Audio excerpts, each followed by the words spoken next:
Early this year, the price of petroleum dropped to about 123 naira per liter. And as we were rejoicing on the low price of petroleum, it went up again to 145 naira per liter. And at the moment, the price of petrol has gone up to about 160 naira per liter.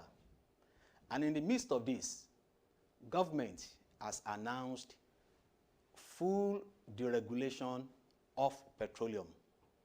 What is the implication of this on Nigeria's economy? What actually informed the deregulation, especially happening during the COVID-19 pandemic?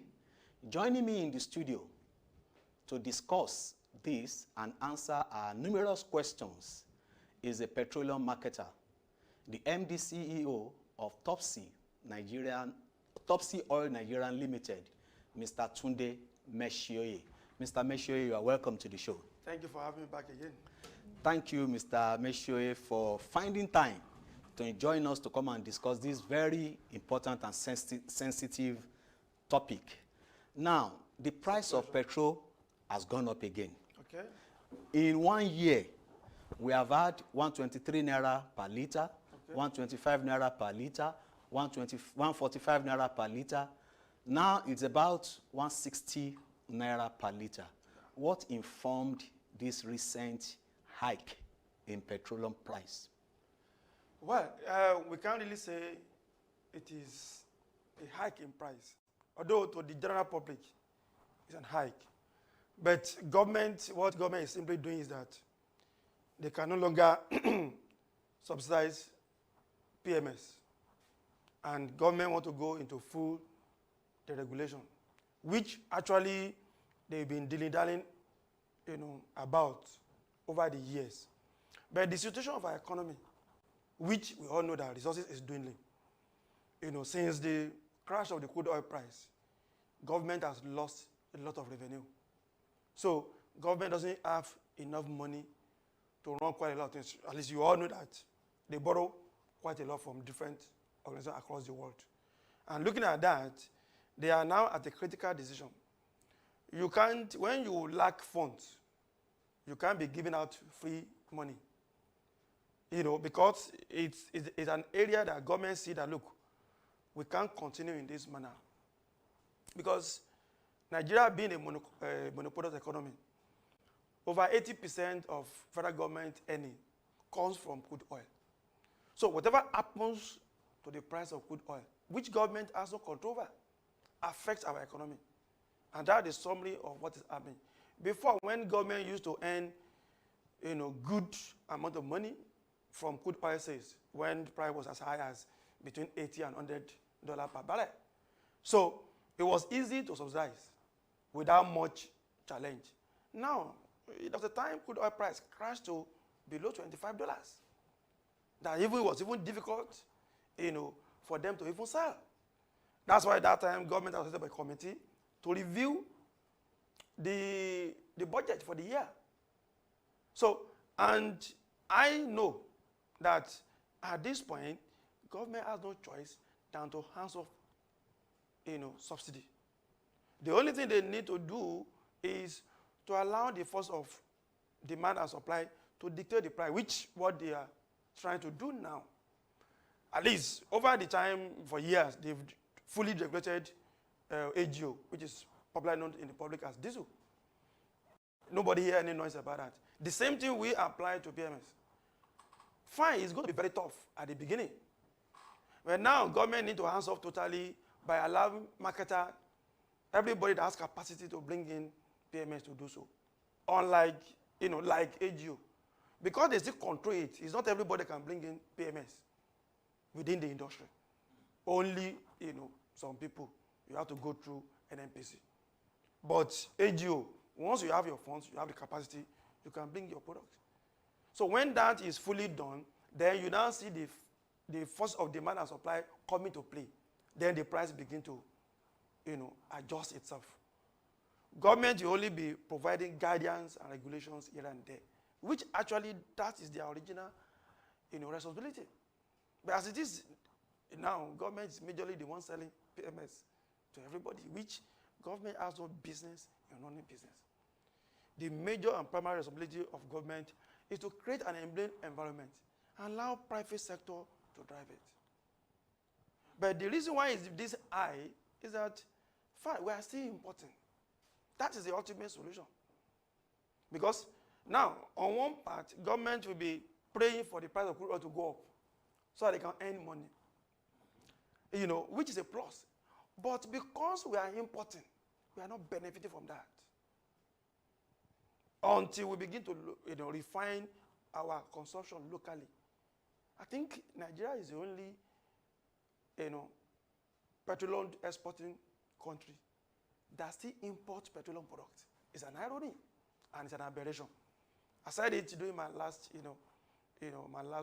interview here, that it is an aberration that at this stage of our development, as a notable oil exporting country, there's no justification for us to still be importing petroleum products.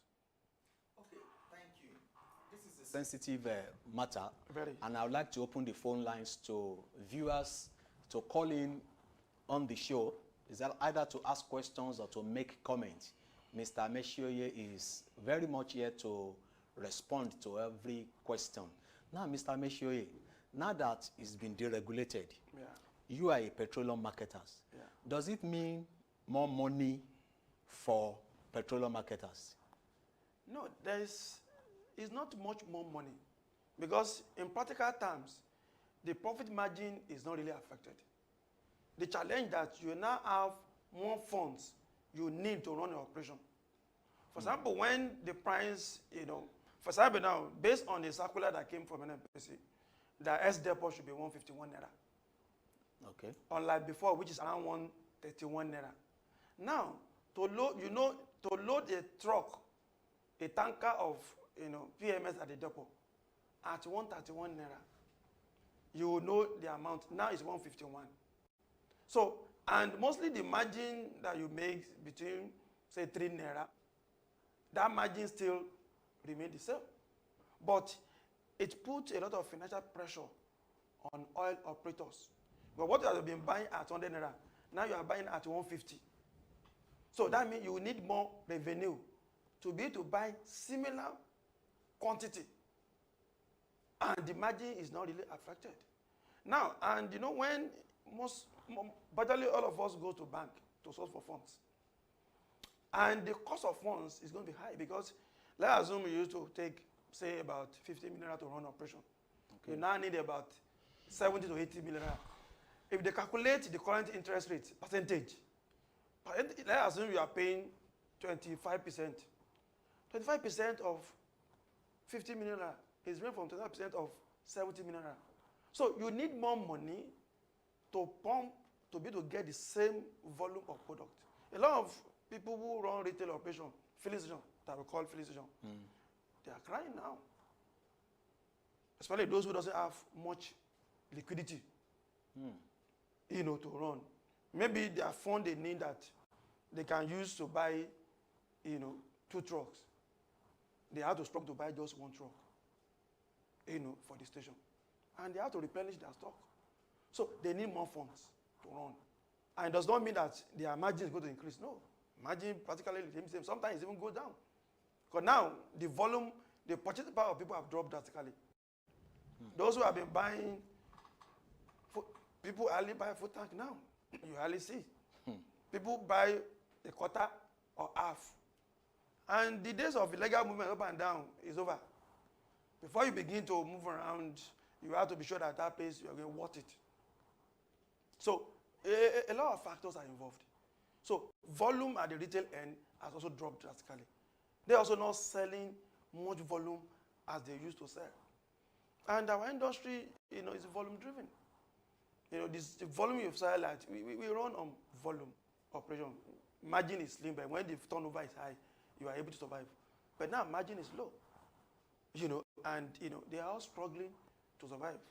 If it continues like this, you see a lot of filling stations will fold up. It's a matter of time. Now, talking about the filling station, really, deregulation operates very well in a free economy. Yeah. And it's supposed to inspire competition. Yeah. And competition is expected to bring down the prices of products. Yeah. Do you expect that happening with the prices of petroleum in Nigeria? That can still happen if government, although recently they announced that they want to hands off to allow marketers to dictate the price. Hands off, what I would expect them to do is that the same template that was applied on AGO should be applied on PMS. On AGO, they totally hands off. So it is forces of demand and supply. Sometimes it goes up, sometimes it crashes. So sometimes we have to even beg people at the depot to buy AGO from us, because virtually everybody has product. And once everybody has product in storage, force of price force everybody to align. And not until when that happens, that when they open up fully, they give everybody free hand to bring their product. So competition will set in. If, as of today, some people are selling, the government recommend S depot price to be 151. Some people are selling below that price. As of today, it's 146.50 kobo. That is forces of demand and supply.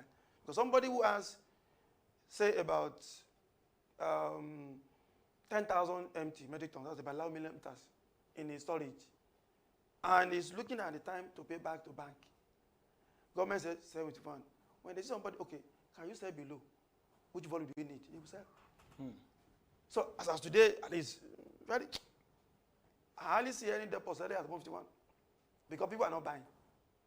So demand and supply, once demand is low, prices will come down. It's only when the demand is high that you see, you normally understand during first scarcity, price shoot up. Sure. Because you have very high demand and low supply. Now, the demand is low. How many people are buying much at filling station? Very few. Depot has product, PMS. The only advantage this thing also gives us that you won't see scarcity. All the stress and the suffering we go through queuing at the filling station will be eliminated. If you like, put your own at 151. When you don't see anybody to come near our storage, nobody will tell you to bring it down. So as time goes on, with time, that will come to play. And as more people comes to it, to bring in, price begin to come down, little by little. But for us to get to a very good low price that will help the economy until when we refine our own product locally. And that is the ultimate solution. Okay, I'll come back to the issue of refining our own products. Some speculators have also mentioned that we are buying at 160 or thereabouts now. Okay. That it is just the beginning and it may still go up. Yeah. What is your take on that? That's a statement of fact. Because the major components that determine the price of petroleum products is the price of crude oil. If the price of crude oil goes up, you should expect the price of the products to also go up. So that is a statement of fact. Government has no control over the price of crude oil. It's an internal product. So the only way, and because we are importing, beside the price of crude oil, which is about 80% of the component of the final product that we all consume here, there's also the challenge of FS. Because we know the rate of FS some months ago. We know what it is now. Most importers are having serious challenge to raise forests before they can import. How many people can get through the official quotas? Very few. A lot of people have to go through the parallel market, probably known as black market. And when you buy dollar at over 450 naira per dollar, everything will boil down to the final, to the final cost of the product. So we have that challenge because government, our economy is struggling. There's no doubt about that. So it will have been much easier, if not because we need to import, there won't be pressure on naira because everybody is scrambling to get dollar, and the dollar is not enough to go around. So if not because, if to say we are not importing, that pressure won't be there. We can actually manage our price control locally. Okay. Since we produce our product, you can determine internally.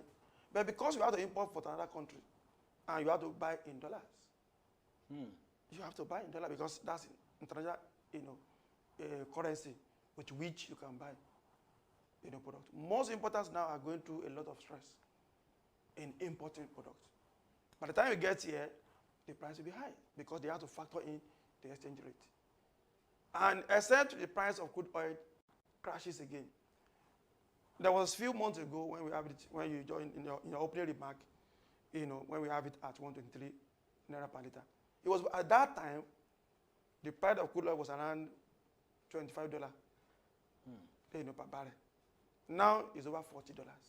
You can see. As long as the price of crude oil goes up, those prices will go up. That is, and we have no control over it. Because that is the danger of food regulation. But there are other benefits to it. Now, the amount of money that government will have been using to subsidize the price, it can be channeled to other economic plan to cushion the effect on the citizen. No doubt, there's going to be a lot of economic pressure on all Nigerians because whether directly or indirectly, we all consume PMS. PMS, yes. Whether you have a private car or you go by public transport. And besides that, other consumer goods, transportation system affect them because cost of virtually everything, especially food items. Recently, just got a bag of rice. Got to know it's about 20. My wife was telling me 28,000 naira per bag. What we used to buy at 15,000 naira. You can see. You see, you talked about the benefits to the masses. There is a lot of huge public outcry against the recent hike in petrol. Okay. And the masses are not seeing this economic benefit because what is happening to them is petrol has gone up, transportation has gone up. Because transportation has gone up, the prices of food has gone up. And everything happening when they have low disposable income. Yeah. Do you think this deregulation is happening right now? Do you think this is the right time for it to happen? Well, is another year not there? In terms of timing, I think government find themselves in a tight corner. Because I'm not a government spokesperson, but I just want to be objective. Okay. If the state government has a leeway to shift it, no matter how long you postpone an evil day, it usually comes. Unfortunately, the COVID-19 palaver has making the matter worse. This decision ought to have been taken 5-10 years ago. We're only shifting it. But like I was, talking to some people in some other forum that have the ability to speak, that's about 3 years ago. I said it will get to a time when government will box at them in a tight corner, that they have no choice than to hands off. And that was happening here. The reason why government is doing this at this period is because they are broke. They have no funds. We all see. Major earning of federal government is from crude oil. And they've lost about 60% of it. The time they review the budget for the year, it wasn't that they want to do it. It was a situation that forced them to do that.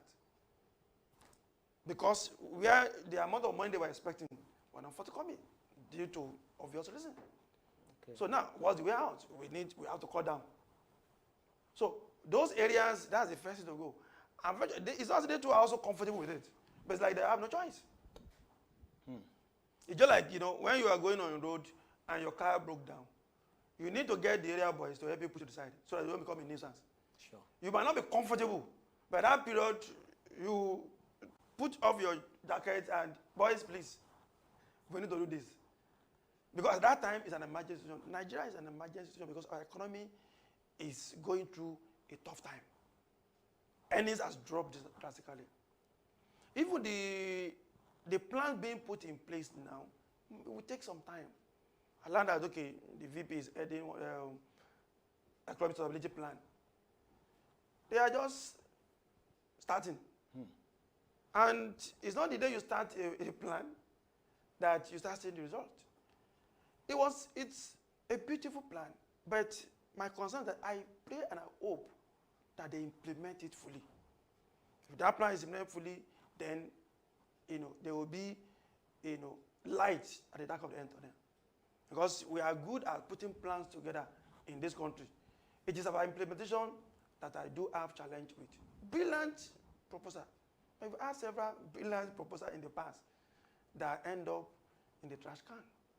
Because if we have been implementing all the good plans the previous years, Nigeria will not be struggling at this moment. We are struggling at this moment that things we ought to have done 5-10 years ago, we left them undone. How long does it take to build a refinery? When we know that they will do, okay, let's say a role-playing scenario, that if crude oil goes to this price, this is likely price that's going to happen. Will our citizens be able to afford this? What can we do? We didn't lack solutions. We didn't lack people who have the goodwill to implement good plans. If they play that in a role-play scenario, they will have an idea, likely implication of this action, which we know is inevitable. But okay, how do we put something in place to mitigate the process? There's no challenge with that solution. If you have the right people in the right place who can think through and also implement sincerely. So by that time, what I've done, okay, fine. I know that it will get to this 5-10 years ago. Now, okay, fine. This will happen. Okay, let's put, measures in place that will mitigate the negative effect, which is what we are seeing now. Within 2 years, a major refinery can be in place. That, okay, it's a temporary measure, pending when major refinery will be full in. Now they are waiting for Dangote refinery, which is a private one. We know that was a big major one that takes years. Within a year or two, government can focus fully. Because we know that once we implement this task, which we know we're going to do, price will shoot up, probably be carrying. But if you have no need to import, then the price can come down. Okay, thank you very much. You talked about the solution being having our own refinery. Yeah, that's the As at now, the ones that we have are in comatose. They are not working. And we all seem to be waiting for Dangote refinery. Yeah. And Dangote refinery is an individual, it's a private organization. It can decide to also sell at whatever price that he likes because it's not being deregulated. Some school of thought have also put up the fact that we can have modular refinery. Yeah. I want you to explain the concept of modular refinery and how it can help us to get out of this doldrum. Well, the modular refinery, the difference between one and the bigger one that is something that can be quickly put up within an average of 2 years to produce what we can consume. At least to prevent us from importing. Because the major challenge we are having is because we are still importing. So, because we own the crude oil, fine, we might sell at market price to outsiders. We won't be punishing ourselves selling to ourselves. Because it's like if you have a farm and you plant cassava, you need gari, which is the finished product. You can sell at any price to outsiders. You only pick the one you're going to eat. Maybe, for purpose of record, you might just apportion price, but not at the killing price, whereby you're going to buy. But if you are a farmer and you are lazy enough not to process your cassava into gari, you now have to go to your neighbor to buy gari. He can decide to sell to you at any price. Because he has to make profit of you. Because since you have a cassava plant, you can't process to get gari on your own. Then you pay the price, which is what we are paying now. We have crude oil, but due to our inefficiency within our system, we couldn't process what we need locally. We are now have to import, for our consumption. So we are paying the price. So the modular refinery, why everybody is clamoring for it, that it is faster to put up, unlike the big gigantic ones. That if government, because even the one government is managing is not being well managed, although we know they are obsolete. Even when they are obsolete, year in, year out, they spend money on turnaround maintenance. Money goes in, you hardly see them producing anything. That's why, some years back when, the former president, Obasanjo, took a decision to sell it off, I was delighted that at least that's the right step in the right direction. Until when, President Yar'Adua came and revised that decision. Because he was trying to put it in the hands of the private people who will run it, and produce locally for us. But that era has passed and we are paying the price. So now they are waiting for the Dangote. Fine, is Dangote being a private person also with Salbet? Definitely, I know because he has a lot of government backup. There's going to be some discussion. He won't sell to us at any price he just feel like. Definitely that will be concession because he got a lot of government backing, in putting that structure in place in terms of even forest, because most of the equipment they are using there are imported. At the time when forest was very hard, they were getting across to him, purposely because they know that it's going to open up a lot of things. Other auxiliary companies will also grow up, plastic manufacturing companies and other auxiliary companies will grow up from that access, and it will really help us greatly. Because when we stop importing, we'll save a lot of forests. It will also end forests that will also help because it's going to sell to the other African countries.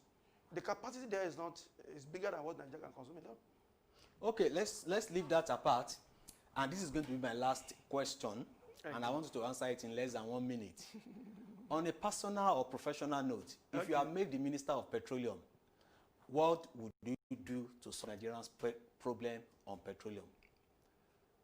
All I need to do is to ensure everything done to stop Nigeria from importing petroleum products, no matter what it takes. Once that can be achieved, every other thing will fall in place. Thank you very much. And on that note, we'll wrap up today's episode of Nigerians Economy Today. I want to thank Mr. Tunde Meshioye, the MD CEO, Topsy Oil Nigerian Limited, for coming on the show. The conversation continues on our social media platform. I would like to ask you to join us again next week, same station, same time. I remain Tunde Odeyemi. God bless Nigeria.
Nigeria's economy today, touching base with all you need to know.